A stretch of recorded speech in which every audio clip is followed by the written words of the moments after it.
উচিত ছিল শেখ হাসিনাকে লবণ খেয়ে মেরে ফেলা। এই রকম শয়তান মহিলার কারণে আজকে মানুষ বঙ্গবন্ধুর ভাস্কর্য শিশু করা শুরু করছে। আমি বলবো মক্কা নগরীতে আবু জেহেলের বাড়িতে এখন পায়খানা হয়েছে।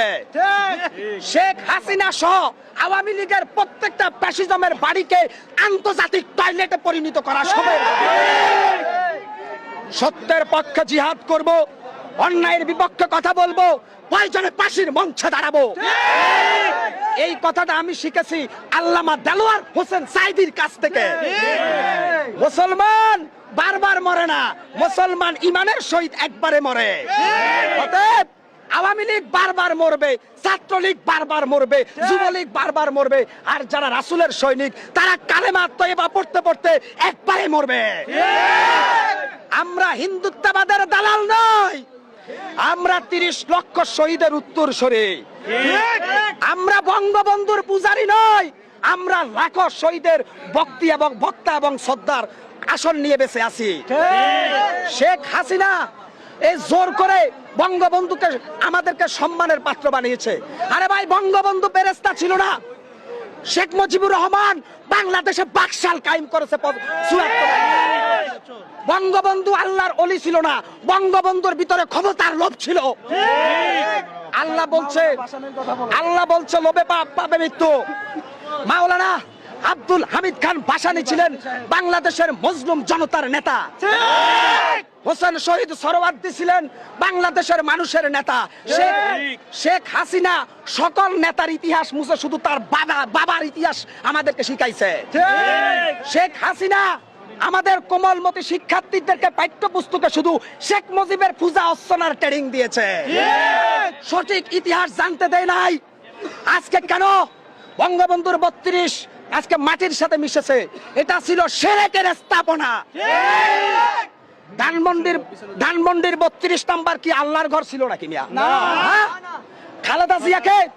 খালেদা জিয়াকে ক্যান্টনমেন্টের বাড়ির থেকে হাসিনা চোখের পানি দিয়ে স্যাংদোলা করে উৎখাত করেছিল।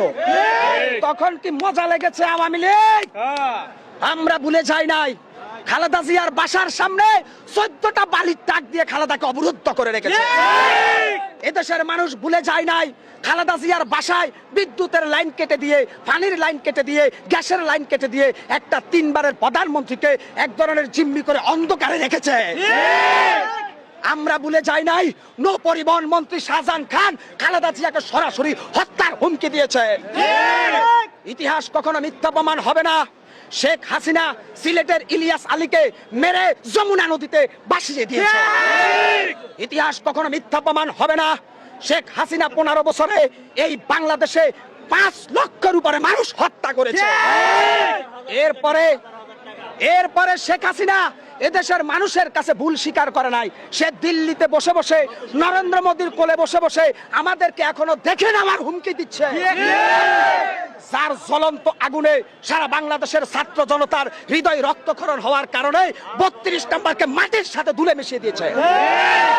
আজকে যারা বলছেন আমাদেরকে দেখে নিবেন, আল্লাহ ছাড় দে, কাউকে ছেড়ে দে না।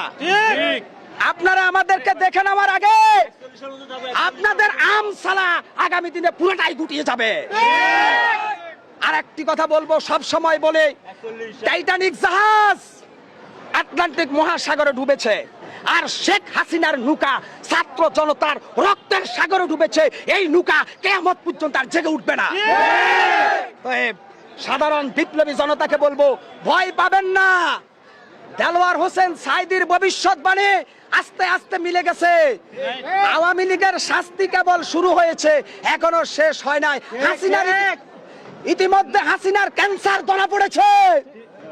শেখ হাসিনা এখন ক্যান্সারে আক্রান্ত হয়েছে। শেখ হাসিনার মৃত্যু এত সহজে হবে না। শেখ হাসিনার মাংস পচে গলে মাটিতে খসে পড়বে। এরপরে হাসিনা ফেরাউনের মতো শয়তান হয়ে মরে যাবে। শেখ হাসিনার মৃত্যু স্বাভাবিক মৃত্যু হবে না দেখে হাসিনা এখনো বেঁচে আছে।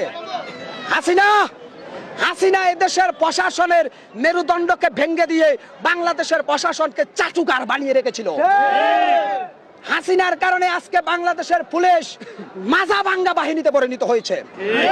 হাসিনা বাংলাদেশ সেনাবাহিনীর মাজা ভেঙে দিয়েছে। হাসিনা বাংলাদেশ বর্ডার গার্ড বিজিবির মাজা ভেঙে দিয়েছে। হাসিনা শুধুমাত্র হিন্দুস্তানের গোলামির ট্রেনিং দিয়েছে এই দেশের বাহিনীগুলারে। অথচ আমরা আল্লাহর গোলাম, আমরা হিন্দুস্তানের গোলাম না। নরেন্দ্র মোদী হচ্ছে হিন্দুস্তানের গোলাম, আওয়ামী লীগ ভারতের গোলাম, আর বাংলাদেশের মুসলমান আল্লাহর গোলাম। নরেন্দ্র মোদীর ক্ষমতা বেশি না আমার আল্লাহর ক্ষমতা বেশি? ওই আওয়ামী লীগ তোমাদের এনডিআর পাওয়ার বেশি নাকি আল্লাহু আকবরের পাওয়ার বেশি? সময়ে আগামী দিনে তোমরা আরো টের পাবা।